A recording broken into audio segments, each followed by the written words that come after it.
की धारा में पड़ जाएगा, वो आनंद भोगेगा। ये लोग धर्म की आड़ में ऐसे काम करते लेकिन उनकी दुर्गति पक्की है। जो धर्म की आड़ में पाखंड पाप करते हैं, दुर्गति पक्की। उसमें दो भाव समझना पड़ेगा। एक होता है कि जैसे हम सच्चाई से चलना चाहते हैं, पर हमारा पूर्व कर्म और स्वभाव ऐसा रहा है कि हमें बार बार घसीटता है गंदे आचरण की तरफ, और हम जल रहे हैं अंदर से, तो उसकी सदगति हो जाएगी। ये बात पश्चाताप हुआ। हाँ, और जो हर्षित होकर पाप करता है और पुण्य करके सोचता है मैं पाप मिटा दूंगा, उसकी दुर्गति होगी। पाप के द्वारा कमाए हुए धन से कभी पुण्य होता भी नहीं है। धर्म के द्वारा कमाए हुए धन से पुण्य होता है। तो पापी पुरुष के द्वारा किया हुआ पुण्य जो है वो भी पापमय होता है। जैसे मानो किसी ने बहुत बड़ा अपराध किया, पाप किया, इसके बाद आके उसने 500 रुपए चढ़ाए, तो वो 500 रुपए हमारे भजन में विक्षेप पहुंचाएंगे। तो पापी पुरुष के द्वारा दिया हुआ पुण्य भी पाप ही होगा, क्योंकि हमारे भजन में विक्षेप बना, तो ये भी तो पाप बनाना इसका विषय प्रधान ने कहा। हाँ, तो इसलिए पाप तो बहुत भय प्रदान करने वाला है, इससे बचना ही चाहिए। जैसे कोई मान लो किसी गलत ढंग से पैसा कमाया और सोचा हम दशांश महात्मा को दे देते हैं, नहीं, और पाप लगेगा, क्योंकि वो भजन करने वाले के अब जाके रुपया विक्षेप पहुंचाएगा, ये भजन में बाधा पहुंचाएगा, तो ये भी तो पाप बना। तो पाप से कभी पुण्य हो ही नहीं सकता, पाप से कभी पुण्य नहीं हो सकता है। जो ऐसे भ्रम में है उनकी बड़ी दुर्गति है। आजकल दुनिया बड़े भ्रम में हुई है।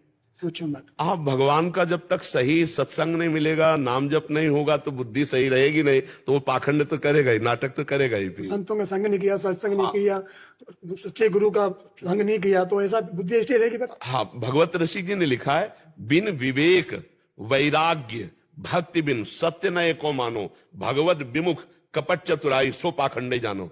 जहां विवेक नहीं, वैराग्य नहीं, भगवान की भक्ति नहीं, वहां पाखंड तो रहेगा ही, वो तो नाटकबाजी रहेगी। तो नाटक करना सहज, लेकिन साधुता लाना बहुत कठिन बात है। धर्म से चलना बहुत कठिन बात है, बहुत दूर की बात है। हाँ जी। महाराज जी, इसमें एक प्रश्न था, जिन्होंने पाप कर्म किए हैं बहुत, अभी सत्संग के प्रभाव से या पूर्व के पुण्यों के हिसाब से जो संग मिला, तो उसके हिसाब से उनका मन में हुआ कि अब मेरे को अच्छे कर्म करने हैं, और फिर वो ऐसे संत सेवा और मंदिर आदि में सेवा करने लग गया, तो इससे उनकी बुद्धि पवित्र होगी। हाँ, पक्का पवित्र हो जाएगी, और पक्का वो भगवत प्राप्ति के मार्ग में आगे बढ़ेंगे। और अगर सही ढंग से संग सही मिल गया तो भगवत प्राप्ति भी हो जाएगी, सारे पाप नष्ट हो जाएंगे, पक्का नष्ट हो जाएंगे। क्योंकि ये रास्ता है, कोटि विप्र बद लागे जाहू, आए शरण तजो नहीं ताहू, जो नर होई चराचर द्रोही,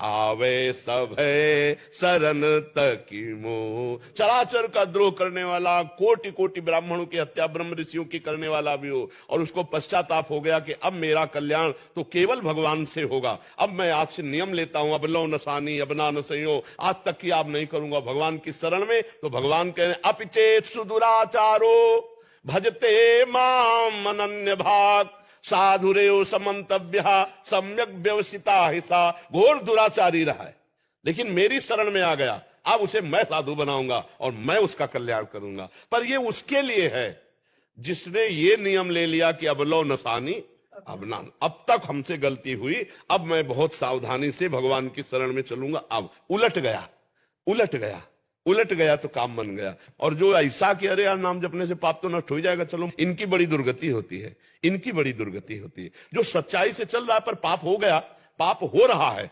सच्चाई से चलना चाहता है, पर पूर्व अभ्यास पूर्व गलतियां, भगवान उसे साधु बना देंगे, भगवान उसे माफ कर देंगे। लेकिन जो मस्ती के लिए पाप करते हैं, अरे यार बाद में गंगा नहा लेंगे, बाद में वृंदावन, उनकी दुर्गति पक्की है, उनकी दुर्गति पक्की है जी।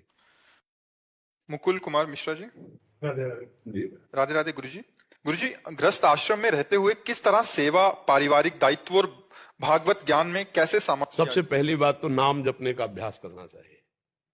उठते बैठते चलते फिरते खाते पीते क्रिया करते राधा राधा राम राम हरि हरि कृष्ण कृष्ण जो नाम प्रिय हो उसका अभ्यास करना चाहिए। और दूसरी बात ये भाव रखना चाहिए कि जो भी हम कर्म कर रहे हैं वो भगवान की सृष्टि का कर्म है। कोई भी कर्म हो तो हम उसे भगवान की प्रसन्नता का भाव रखें, भगवान के समर्पण का भाव रखें। क्योंकि गृहस्थी में कर्म करना ही है और विविध प्रकार के कर्म करना है, विविध भावों से करना है। आप किसी के पति हैं तो आप किसी के